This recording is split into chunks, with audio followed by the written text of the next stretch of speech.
Pernah nggak sih Anda pakai sebuah aplikasi belajar yang rasanya keren banget, tapi terus kepikiran, ini beneran bikin nilai saya lebih bagus nggak ya? Nah, hari ini kita bakal bedah sebuah studi yang menjawab persis pertanyaan itu. Dan jawabannya mungkin bakal bikin Anda kaget. Coba deh bayangin, kita semua pasti pernah kan nemu alat belajar baru yang asyik banget dipakainya. Rasanya kayak, wah ini dia nih solusinya. Tapi gimana kalau perasaan senang dan engagement itu semua ternyata nggak ada hubungannya sama nilai akhir? Nah, ini dia paradoks menarik yang mau kita ungkap. Jadi, semua ini berawal dari sebuah studi tahun 2023 di Journal of Computing in Higher Education. Para peneliti di sana menyoroti satu alat yang lagi populer banget, namanya H5P. Oke, jadi apa sih sebenarnya H5P ini? Yuk kita kenalan dulu. Intinya, H5P ini mengubah cara kita nonton video kuliah. Udah bukan zamannya lagi cuma nonton pasif dari awal sampai akhir. Bayangin, Anda lagi nonton video penjelasan dosen, tiba-tiba videonya berhenti dan muncul kuis singkat. Atau ada tantangan isi bagian yang kosong. Keren kan? Mahasiswa jadi ikut aktif, nggak cuma jadi penonton. Idenya sih brilian banget. Nah, di sini ceritanya jadi makin seru. Soalnya ini bukan sekedar tes di laboratorium yang kaku. Para peneliti langsung mengujinya di habitat aslinya, yaitu di tengah-tengah kelas online yang beneran berjalan. Terus gimana cara mereka ngetesnya? Siap-siap karena desain eksperimennya ini pintar banget. Oke, coba kita lihat bareng-bareng. Jadi ada 572 mahasiswa yang dibagi jadi dua grup, A dan B. Untuk topik pertama, grup A dapat video yang ada H5P-nya, sementara grup B dapat video biasa. Nah, untuk topik kedua, dibalik, grup B yang dapat video interaktif. Desain crossover kayak gini tuh bikin perbandingannya jadi super adil, karena semua mahasiswa akhirnya ngerasain dua-duanya. Dan disinilah plot twist-nya muncul. Waktu semua data terkumpul, para peneliti nemuin sesuatu yang sama sekali nggak mereka duga. Ada jurang yang dalam banget antara hasil di atas kertas dengan apa yang dirasain sama para mahasiswa. Penasaran? Coba lihat grafiknya deh.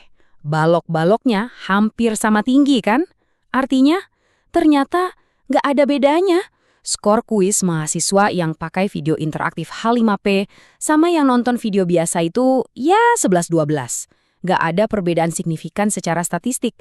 Aneh ya, semua fitur interaktif itu ternyata nggak bikin nilai jadi lebih bagus. Tapi tunggu dulu. Kalau mahasiswanya ditanya langsung, ceritanya beda 180 derajat. Mereka suka banget sama H5P. Mereka bilang jadi lebih engage, lebih fokus, dan ngerasa alat itu ngebantu banget proses belajar mereka. Faktanya, 97% dari mereka minta supaya video interaktif kayak gitu diperbanyak lagi. Gila kan? Angka dan perasaan bisa beda banget. Nah, para penelitinya sendiri menyimpulkan seperti ini. Kutipan ini benar-benar jadi inti dari paradoksnya. Gimana ceritanya sebuah alat yang disukai banget dan dianggap sangat membantu oleh mahasiswa, kok nggak ada efeknya sama sekali ke nilai akademik mereka? Ini teka-teki yang harus kita pecahkan. Oke, waktunya kita jadi detektif. Kita harus cari tahu kenapa bisa begini, kenapa nilainya nggak naik. Untungnya, para peneliti juga penasaran, dan mereka mulai mencari petunjuk-petunjuk tersembunyi di dalam data mereka. Dan temuannya menarik banget. Dan ini dia mungkin petunjuk terbesarnya. Lihat angka ini, cuma 33%. Ya, ternyata hanya sepertiga mahasiswa yang benar-benar menyelesaikan semua fitur interaktif di dalam video. Jadi mayoritas mahasiswa ternyata nge-skip atau nggak menyelesaikan interaksinya. Nah lo, ini petunjuk pertama kita. Selain engagement yang rendah itu, ada beberapa kemungkinan lain. Misalnya kendala teknis. Kelihatannya sepele ya, cuma karena videonya harus diakses lewat hyperlink terpisah. Tapi hal kecil kayak gitu aja udah bisa jadi penghalang. Terus ada juga jeda waktu antara aktivitas dan kuisnya. Tapi ada satu faktor lagi yang sepertinya jadi kunci dari semua ini. Dan inilah dia, elemen krusial yang hilang, kehadiran dosen.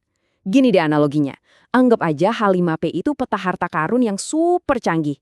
Tapi kalau nggak ada navigator, yaitu dosen yang ngasih arahan, ngasih umpan balik atau ngebantu pas kita bingung, peta secanggih apapun jadi kurang berguna. Mahasiswa dibiarkan jalan sendiri, dan akhirnya banyak yang nggak sampai ke tujuan. Jadi setelah tahu semua ini, apa artinya buat masa depan dunia pendidikan?